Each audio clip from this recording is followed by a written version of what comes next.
Salut à tous, c'est Max, on se retrouve en compagnie de Smith, le coach de G2 Esports pour une nouvelle interview.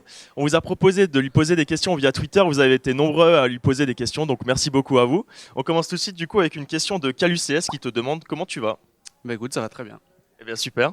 Alors du coup, vous avez joué contre Team Liquid, qui ont joué avec leur coach Zeus. Est-ce que ça change beaucoup de choses pour vous de jouer contre une formation qui joue avec son coach, du point de vue de l'analyse des démos, etc. Ouais, donc l'analyse des démos, elle n'était pas forcément très pertinente. Après, on a regardé des démos un petit peu hier de comment ils jouaient quoi, à ce tournoi. Et on a trouvé qu'ils utilisaient vraiment bien Zeus. Et ouais, au final, on a trouvé des contres et on s'est dit, on hésitait entre jouer Cubble et Inferno. On s'est dit sur Cubble, il l'utilisait vraiment bien, sur Inferno un petit peu moins bien. Donc on s'est dit, on va jouer Inferno. Et voilà, mais vraiment, je pense qu'ils vont aller loin dans le tournoi parce que enfin, c'est pas un coach comme les autres. D'une, il a été joueur et deux, il l'utilise vraiment bien. Donc je pense qu'ils vont faire un truc. Puis ouais, on l'a vu au CZ là, à un moment, il fait 3 kills. Bon, c'est des kills un peu faciles, on va dire, parce que il doit pas ouvrir un BP ou quoi. Mais du coup, c'est lui qui prend un petit peu le lead. Nitro, du coup, a plus d'espace pour frag, pour se focus sur son viseur. Il a d'ailleurs été très on fire durant ce major. Vous avez fait quoi un petit peu pour le contrer durant ce match? Alors, rien de spécial, on n'a pas trop regardé Nitro. Après, c'est normal qu'un lead in game, quand il lâche des responsabilités et qu'il en fait moins, il est plus focus sur son viseur. Et il fera comme Richard en ce moment. Et après là, sur ce match, je crois pas qu'il a été très, enfin, il a pas été très très chaud, je crois. Mais ouais, ça reste un bon joueur dans tous les cas et c'est normal que, enfin, il va aller loin, quoi, c'est sûr. Et donc 12-3 à la fin du votre T-side. Après, une fois que vous êtes passé CT, il y a eu quelques petites erreurs. Enfin, Liquid a dominé un tout petit peu le début du changement de side.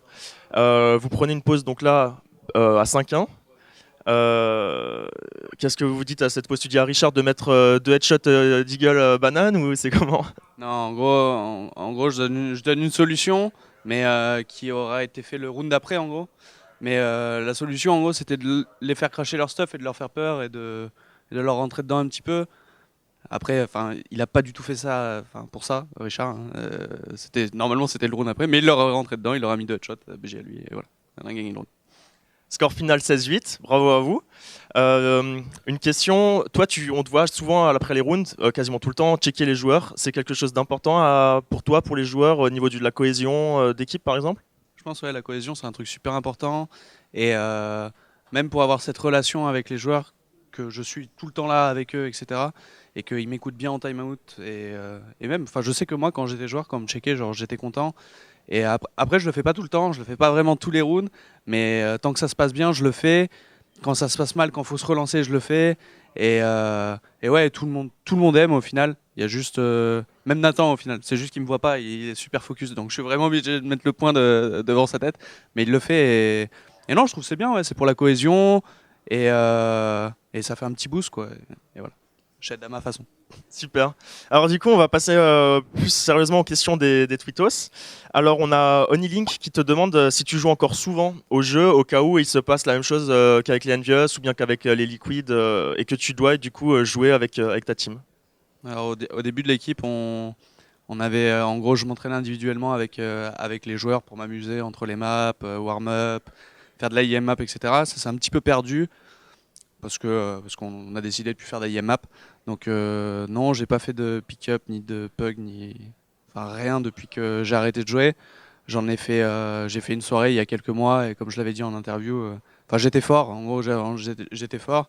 Et quand je fais du DM pour m'amuser, enfin le niveau au final ça reste un petit peu les mécaniques. Après, je pense que si je me remettais dedans enfin, si je le savais le jour même, je pense que je serais une merguez. Mais je pense je m'y remets pendant une semaine, 15 jours comme a fait Zeus. C'est normal qu'il arrive à produire un niveau de jeu assez élevé et qu'il n'est pas complètement à la ramasse. Contrairement à Damien qui a pas su, enfin il l'a su la veille, donc c'est quand même ultra dur pour un coach de s'y remettre directement. Mais je pense que si tu joues enfin, si tu t'entraînes comme un joueur pendant 15 jours, si tu as été un bon joueur avant et si tu as des bases et des mécaniques, il y a moyen que tu reviennes très facilement, quoi. En plus, tu parles de Damien Malek, le coach d'Envious. Il n'a pas dû super bien dormir en apprenant la nouvelle, etc. Donc c'était pas évident. Alors du coup, on a une question de P1 qui te demande par rapport aux résultats de ce matin, est-ce que tu es surpris par l'émergence de nouvelles équipes comme Quantum Bellator Fire ou Vega Squadron qui enchaînent des surprises sur surprises, quoi, comme QBF justement contre VP ou quoi? Bah ouais, QBF contre VP. Après, VP, on savait pas trop où on allait les attendre. Leur niveau major, enfin, ça fait des années qu'ils arrivent au major et ils sont super chauds. Là, ils l'ont pas été. Bon, et enfin voilà. Et après, leur victoire contre Gambit, ça m'a un petit peu surpris parce que Gambit était très fort hier. Enfin, je les ai trouvés vraiment forts. Et je me suis dit que ça allait être serré, mais je pensais pas qu'ils allaient gagner. Donc on verra où ils vont arriver. Et Vega, ben, ils ont montré un très gros qualifier, ça m'étonne pas du tout. Après, là, je pense qu'ils ont joué face sur train. Et pour moi, c'était un bad pick de les jouer sur train, de commencer terreau. C'était très très ballsy de leur part. Voilà, c'est pas passé, mais je pense qu'il y a moyen qu'ils se qualifient aussi. Et donc les matchs 2-0, vous êtes serein? Peut-être Moose, SK, FaZe, QBF? Alors, on en a parlé un petit peu ce matin, même si ça porte malheur d'en parler, de parler du futur comme ça. Mais personnellement, j'aimerais pas qu'on joue QBF parce que ce qu'on les regarde jouer, c'est une équipe qui joue. Enfin, en gros, ils ont un style de jeu très atypique et normalement qui marche que sur Internet, mais là, au final, ils portent leur bol sans LAN et ça marche. Je pense que avec l'équipe, je pense qu'on préférait jouer un SK. Mouche, j'aimerais pas trop non plus. FaZe ou SK, ce serait un beau match pour se qualifier en légende. Donc voilà. Après, si on joue QBF, on donnera tout et on donnera tout pour les battre. Et je pense qu'on les battra. Mais le match risque d'être bizarre, quoi. Et sinon, ouais, Space Soldiers, du coup, qui perd contre SK Gaming sur Mirage et qui bat le lendemain, donc aujourd'hui, Cloud9. T'as une réaction un petit peu par rapport à cette équipe turque? Bah, franchement, ils montrent de belles choses. J'ai regardé le match hier contre SK et enfin, je sais plus exactement la physionomie du side, mais Richard est arrivé dans la chambre, il m'a dit alors ça donne quoi? J'ai dit franchement, ils sont au-dessus, quoi. Space Soldier, ils sont au-dessus et ils vont gagner, quoi. C'est sûr, ils vont gagner. Et au final, bon, ils ont perdu, ils ont pris quelques rounds de merde, des actions de merde et voilà. Mais franchement, ils étaient au-dessus, ils ont de quoi s'en mordre les doigts. Il y a un 2v1 à un moment qui passe pas parce que le mec il fait une erreur de monter corne au lieu d'aller transférer et de jouer les têtes alors qu'il a un HP et Fallen il diffuse un HP. Enfin, que, que des rounds comme ça où au final ils avaient l'avantage et ils n'ont pas réussi à conclure. Mais franchement ils sont forts, ça me fait plaisir pour GR et ouais j'espère qu'ils vont aller loin et on verra. Très bien. Sinon, toi, on sait que Richard, il a un petit rituel avant le match, il boit toujours un café. Est-ce que toi, avant de justement rentrer sur scène, t'as quelque chose que tu fais avant tous les matchs? Alors Richard il boit 10 cafés. Voilà, 10 cafés avant de jouer quand on joue à 11h du matin, sinon il en boit 45. Non, vraiment il boit beaucoup de café, donc je pense que c'est même pas un rituel, c'est juste qu'il aime bien le café en ce moment, il a sa période café et voilà. Par contre quand il en boit trop, des fois ça le sort un petit peu, donc on essaie de faire attention là-dessus. Moi rien, j'aime bien sortir avec Richard, on fume une clope, on parle du game et non, et juste voir que mes joueurs ils soient bien installés, qu'il n'y ait pas de problème et juste se mettre dans le match et voilà. Et je lis les notes aussi de mon analyste Nicolas pour pas être surpris quoi. Mais et voilà, c'est tout. On enchaîne tout de suite avec une question du coup de Val qui dit on sait que G2 est une équipe jouant sur la confiance, notamment Kenny S. Est-ce que vous allez investir dans un psychologue pour préparer mentalement les joueurs? C'est un truc qu'on a parlé ouais, où le mental des joueurs il était il est pas stable. Après, je pense que chacun a ses façons différentes de préparer les matchs. Je sais que Nathan, il a déjà un préparateur à lui qui lui fait ses trucs, etc. On n'a pas encore trouvé un préparateur mental français qui est intéressé dans l'e-sport et qui peut nous aider. On en a un anglais, mais au final, la barrière de la langue, elle est quand même importante et enfin voilà, c'est bizarre. Après, Kenny, je trouve qu'il s'est grave amélioré depuis le début de G2. On l'a plus souvent vu couler pendant les matchs, etc. Et je suis là pour ça aussi, pour essayer de lui faire relever la tête quand ça va pas.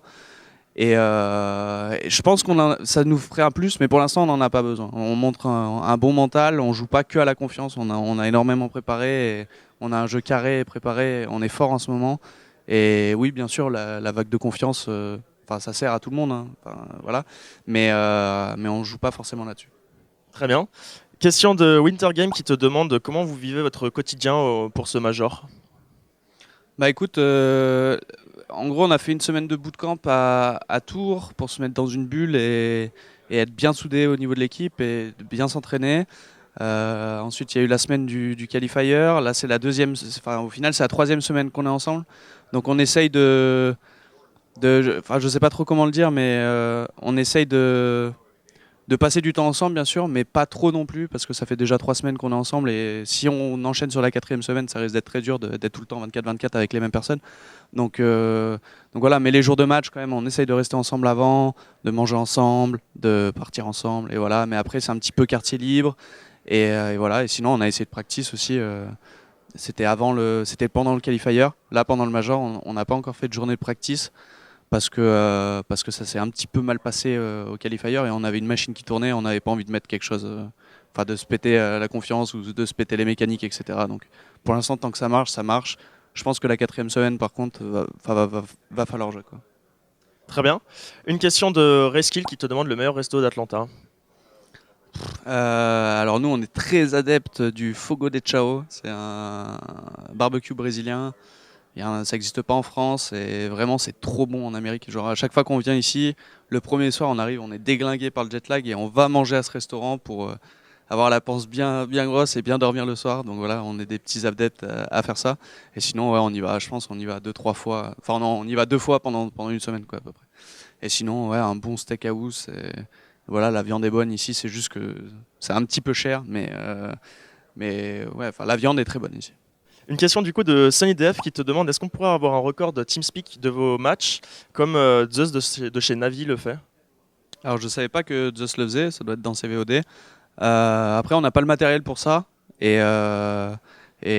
donc je pense pas qu'on le fera. Mais c'est dommage, je trouve ça dommage que les events le fassent plus en gros, faire les VOD avec le TeamSpeak des joueurs. Enfin je sais plus quand c'était il y a quelques années chez Envy, on en avait eu, etc. Et franchement c'était grave intéressant et même pour nous les joueurs de réécouter et de voir comment on commet. Qu'est-ce qui était bien, qu'est-ce qui était pas bien, etc. Et je trouve ça super bien. Je sais pas pourquoi les events le font pas. Faudrait leur poser la question. C'est pas les joueurs qui s'étaient plaints parce que justement ils étaient pas forcément libres du coup de pouvoir et parfois on sait que sur Counter-Strike il y a des petites insultes qui partent donc Ouais, après les insultes, enfin c'est normal qu'il y ait des insultes qui partent et ça fait une sorte de boost et voilà, c'est mental. Mais j'ai pas le souvenir que ce soit les joueurs qui, enfin en tout cas pas nous, quoi. Ok, du coup, une question de Indeed qui te demande est-ce que G2 a spécialement bossé les pistoles parce qu'il a remarqué que la malédiction des pistoles runes perdues est terminée à ce major. Après, je sais plus quand c'était. Je crois que c'était après E-League ou je sais plus quand c'était. Mais oui, en gros, on les a rebossés juste avant Noël. Moi, j'ai eu la responsabilité de reprendre en fait les pistoles. Et en gros, je les avais à une époque, mais ensuite Richard les a repris parce qu'il avait, enfin, parce que en gros, le leadership était beaucoup trop partagé, et il se sentait plus comme un leader, donc il les avait repris. Et donc là, en ce moment, en gros, je m'occupe des pistoles terreau, il s'occupe des pistoles CT, et j'ai certains pistoles CT aussi, et il a certains pistoles terreau. En gros, on se share le truc, et voilà. Mais ouais, on les a plus bossés. On est sûr que ça passe en prac. On fait tout le temps, enfin pas tout le temps les mêmes, mais on en a 2-3 par side qui sont très bien. Et c'est pour ça qu'on était confiant là pour cet event, et ça fait toujours du bien de mettre des pistoles. Et voilà. Ok, on a du coup une question maintenant de LTX qui te demande où est-ce que tu aimerais que soit le prochain major. En France, ça serait stylé. Ah ouais. Mais ouais, je dirais France, ou alors franchement, je pense que Epicenter peuvent faire un gros truc aussi. Genre leur production, elle est vraiment bien, et je pense qu'un major Epicenter, ça enverrait, quoi, en Russie. On a une question, enfin il y a plusieurs personnes sur Twitter qui nous ont demandé le fait de voir Zeus jouer, enfin Zeus pardon jouer, et de voir Malek etc. Jouer. Est-ce que ça te donne pas envie de rebrancher la souris et de redevenir joueur professionnel de Counter-Strike? Non, pas tellement. Après, l'envie de jouer, elle revient parfois, par moment. Enfin, des fois, j'ai envie de rejouer. Pas en MM, quoi, genre professionnellement. Mais après, je trouve mon équilibre sur le fait que, au final, mon métier me plaît beaucoup. Et quand on joue bien et quand j'arrive à vraiment faire passer ma vision de jeu aux joueurs et que je revois, quand je suis derrière eux, des moves, des phases de jeu, etc., que je leur ai appris et qu'ils le font à la perfection et qu'on gagne des rounds, bah, au final, c'est comme si je jouais un petit peu. Donc, donc ouais, l'envie est est un petit peu plus présente que la dernière interview que j'avais fait avec vous, mais pas encore assez pour rebrancher la souris. Très bien. Eddy, Smith, merci beaucoup pour l'interview. Je te laisse conclure avec le mot de la fin. Bah écoutez, merci à tout le monde qui nous suit à la maison. Ça fait vraiment plaisir, tous les fans français. Et j'espère, je ne dis rien encore parce qu'on n'est qu'à 2-0 et voilà, mais qu'on va passer les poules. Et maintenant, on a 3 chances. Voilà, c'est ce qu'on se dit, on a 3 chances. Il faut qu'on perde 3 BO1 pour ne pas passer. Donc voilà, on va tout donner pour être légende et ensuite, on verra. Merci, c'était Max et Mickey pour Vacarme. À plus.